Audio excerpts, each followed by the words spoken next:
আসসালামু আলাইকুম। আজ আমরা আবারও যাচ্ছি বাগান বিলাসে।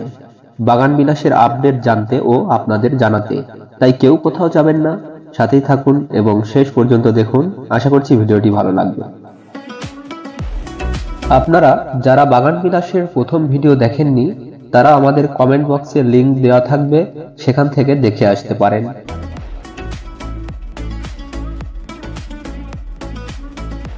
আমরা ইতিমধ্যে বাগান বিলাসে চলে আসলাম। বাগান বিলাসের মূল ফলক অর্থাৎ গেট থেকেই দেখতে পাচ্ছি বাগান বিলাসের কিছুটা পরিবর্তন হয়েছে। কিছুটা বলতে অনেক পরিবর্তন হয়েছে। আমরা অবশ্যই ভিতরে প্রবেশ করব এবং সবকিছু দেখাবো। বাগান বিলাসের গেটে এই গাছগুলো লাগানো হয়েছে। আমরা বাগান বিলাসের মধ্যে প্রবেশ করার আগেই দেখছি এখানে ফজু মামা গাছগুলোর পরিচর্যা করছে, গাছে পানি দিচ্ছিলেন।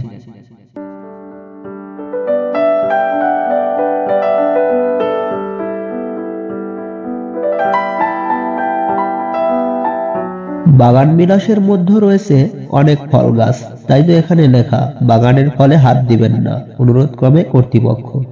এগুলো দেখতে দেখতেই আমরা বাগানের মধ্যে প্রবেশ করছি।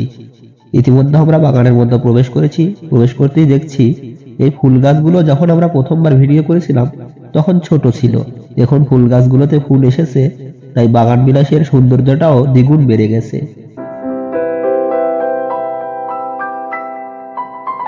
বাগান বিলাসের প্রতিষ্ঠাতা মোহাম্মদ রফিকুল ইসলাম একজন সৃজনশীল মানুষ। তার এই কার্যক্রম দেখলে আমরা সেটা বুঝতে পারি। তার মাথায় সবসময় চিন্তা থাকে কিভাবে নতুন কিছু করা যায়, নতুন কিছু ভাবা যায়। তারই প্রমাণ আমাদের এই বাগান বিলাস।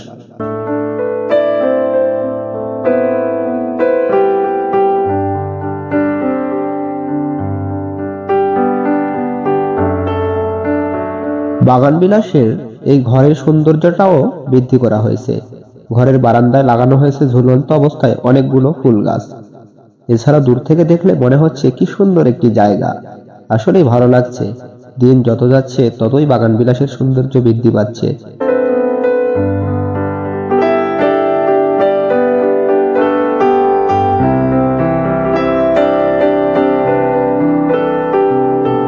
আপনারা যারা আমাদের প্রথম ভিডিওটি দেখেছেন তারা হয়তো বুঝে গেছেন এই বাগান বিলাসে কি কি থাকবে।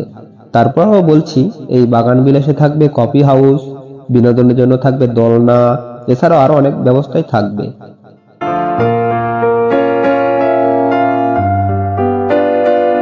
সুন্দর মনোরম পরিবেশ, গাছগাছালির ছায়ায় ঘেরা এই বাগান বিলাস হবে পর্যটন প্রেমীদের জন্য এক আকর্ষণীয় জায়গা।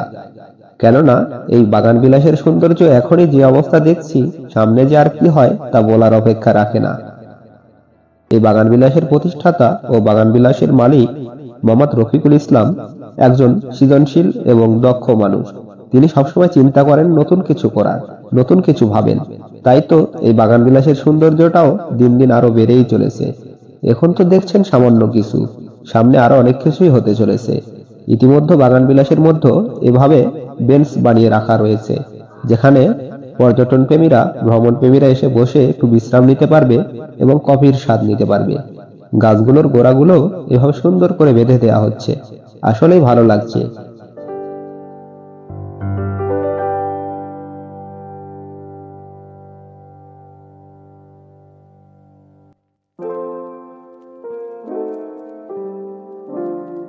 এরই ফাঁকে আবারও বাগান বিলাসের অবস্থান একবার জানাতে চাই।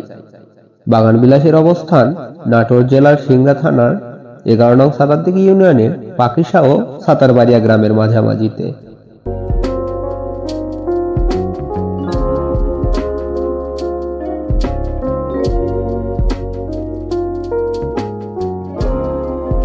এই জায়গাতে ফুল গাছ লাগানোর জন্য ইট দিয়ে সুন্দর করে জায়গা করে নেওয়া হয়েছে।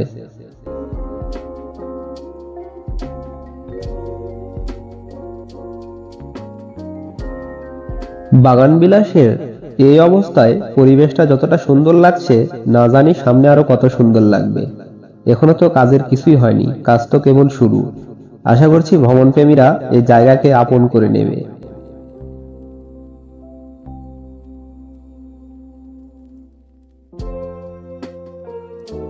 আপনি যদি বাগান বিলাসে এসে ঘুরে যেতে চান, তাহলে অবশ্যই বাগান বিলাস কর্তৃপক্ষের সাথে যোগাযোগ করতে পারেন।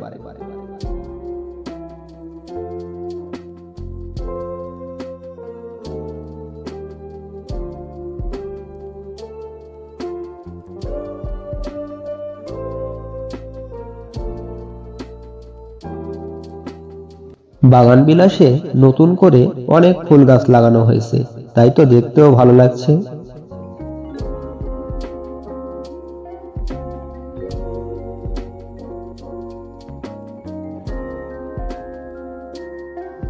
বাগান বিলাসের মধ্যে একবার প্রবেশ করলে আর বেরোতেই মন চায় না, কেননা এর সৌন্দর্য আমাদের আকর্ষিত করে।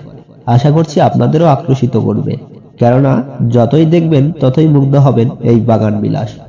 এই বাগান বিলাস আপনাদের জন্য হবে সুন্দর একটি বিনোদনের জায়গা। সেই সাথে আপনারা গ্রহণ করতে পারবেন কফির স্বাদ, এছাড়াও দোলনায় দোল খেতে পারবেন। আরো অনেক ব্যবস্থা থাকবে যা আপনাদের সুষ্ঠু বিনোদন দেবে।